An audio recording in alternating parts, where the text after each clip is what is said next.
back to another week, and today we're on episode 52 of More Than the Headlines. So just to get ourselves started, we'll be talking about the Russia-Ukraine war in relation to human dignity. So if you take a step back, most of the time we hear about major world events through headlines, short clips, and or statistics. We hear numbers, updates, and summaries, but that only gives us a surface level understanding of what's actually going on. Yeah, and while that helps us understand what is happening, it doesn't always help us understand what it actually means for the people living through it. It's easy to hear about war and think, is that something distant? But for millions of people, it's their everyday reality. So today, instead of looking at the Russia-Ukraine war as a political or military conflict, we're going to be looking at it through human dignity. Human dignity means that every person has value and deserves to be treated with respect, no matter their situation.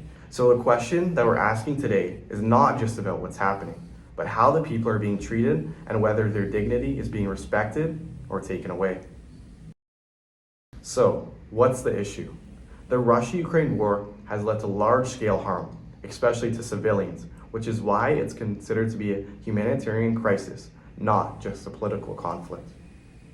According to the United Nations Human Rights Office, they specifically said the situation has demonstrably worsened. That quote is important because it shows that the war is not improving over time. Instead, it's becoming more serious and more harmful. The same source also states that more people are killed and injured each year. This tells us that the impact of the war is growing. More lives are becoming affected as time and time goes on. From a human dignity perspective, this is a major issue because it shows that people's basic right to life and safety is not being protected at all. Whose dignity is violated? So the people most affected are civilians, families, children, and refugees. The UNHCR reports that around 3.7 million people remain internally displaced. That means that millions of people are still in Ukraine but can't safely live in their homes.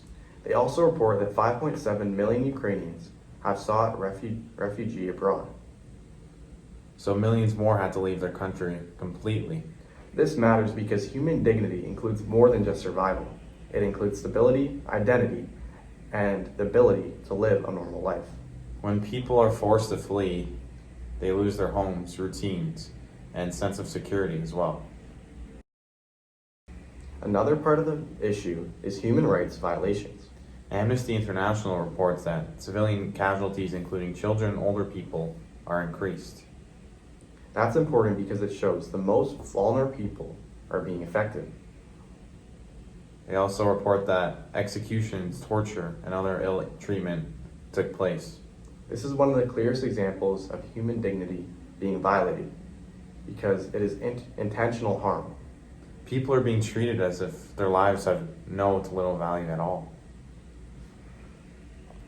Now we're going to play a quick 30-second clip directly correlating to this topic.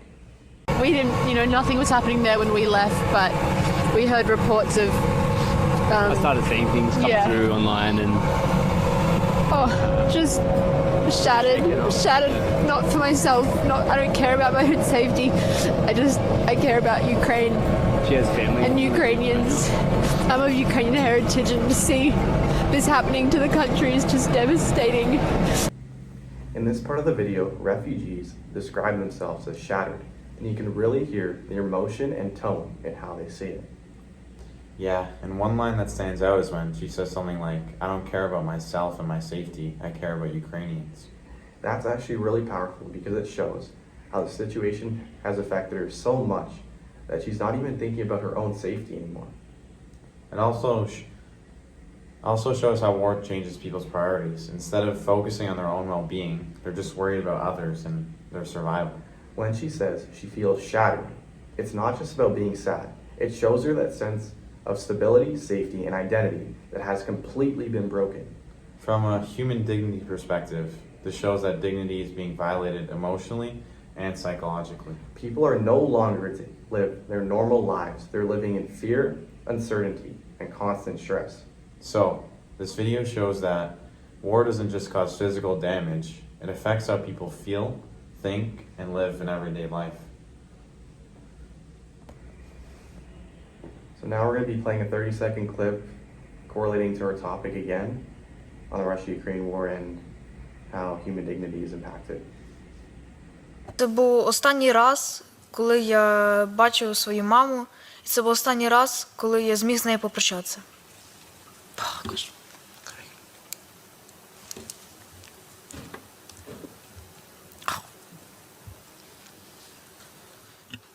I will help you, no worries. It was the last time when I saw my mom, and the last time when I was able to say goodbye to her.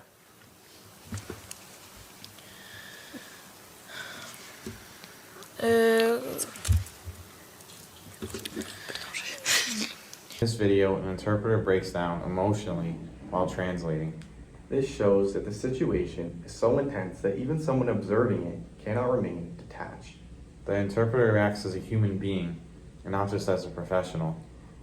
This shows that human dignity is being recognized through empathy. They understand that what is being said represents real suffering. Now, we're going to be including a short clip from a documentary. It doesn't correlate to the Russian-Ukraine war directly, but it shows just how the right way in terms of how people should act in times of despair. It meant that I've got a second chance at life here. What do you ask of Danny now, sitting beside him? Look, he's given me everything, to be honest. He's forgiven me. That's massive. I can't really ask for more than that. So anything else is just a bonus. Honestly, I look at him like a godfather. Like I just want to be everything like him, and I got a lot to learn from him. Have you apologised? I have, and I'll do it again. Danny, I'm really sorry to you and your whole family for what I've done and all your friends. And I'm also sorry to all the emergency services that turned up to that day and had to deal with what they dealt with. And I'm sorry to everyone, even the neighbours that were on the scene. Everyone that I've affected, I apologise. And I'm deeply sorry and I regret it for the rest of my life. Yeah, I've forgiven you already. Thanks, brother. Yeah. In this documentary, a father meets the person who is responsible for killing his child, which is an extremely emotional situation. What makes it powerful is that instead of reacting with anger or revenge, he shows restraint and still continues to recognize that person as a human and not just a murderer. That's important because it goes against what we would normally expect. Most people would respond with anger, but he chooses not to and continue the cycle of violence. And that idea of a cycle is key. Usually, harm leads to retaliation, and retaliation leads to more harm. But in this case, the father breaks that cycle by choosing a different response. When we compare this to the Russia-Ukraine war, we see the opposite happening. Violence continues and each side responds to another, which keeps the conflict going and going for years and years on end. And over time, people start seeing each other as enemies instead of individuals. From a human dignity perspective, this is really important. Even after what happened, the father still recognizes that the other person has value as a human being. That shows that dignity is something people always have, no matter what.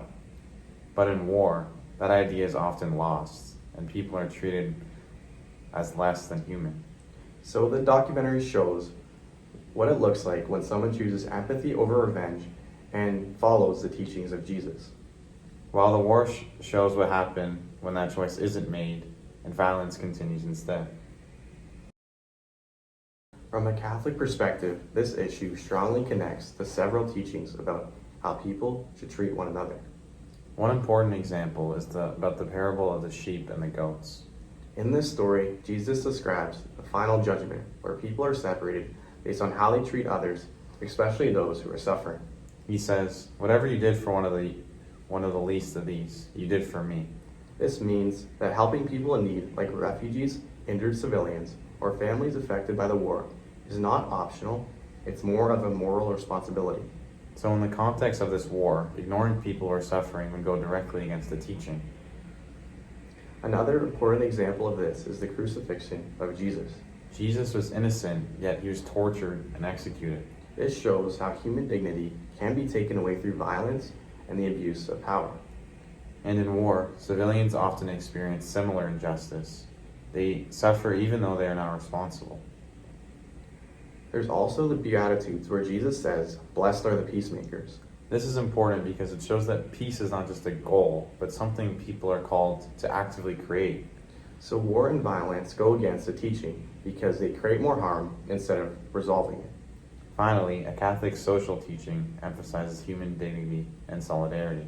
This means that every person has value and society has a responsibility to support others, especially during times of crisis. So overall, these teachings show that protecting life, helping the vulnerable, and working toward peace are essential, and the war goes against all of those. The causes of the Russia-Ukraine war are complex, which is important to understand. Some of the main factors include political power, control over territory, and security concerns. Countries often act based on protecting their influence and maintaining power, which can often lead to conflict. Another factor is history. Russia and Ukraine have a long and complicated relationship, which contributes to the tension that they have. There is also the role of fear and control. When countries feel threatened, they may respond in force instead of diplomacy. And once violence begins, it often leads to more violence. This creates a cycle where each side justifies its actions based on what the other side has done. From a human dignity perspective, this is important because it shows how quickly the focus shifts away from people and toward power. When that happens, civilians become secondary, and their dignity is no longer the priority in their country. So overall, the Russia-Ukraine war shows what happens when human dignity is not protected. We see this through loss of life, displacement, and human rights violations. The videos that we showed and the documentary help us understand the emotional impact and the deeper meaning behind the conflict.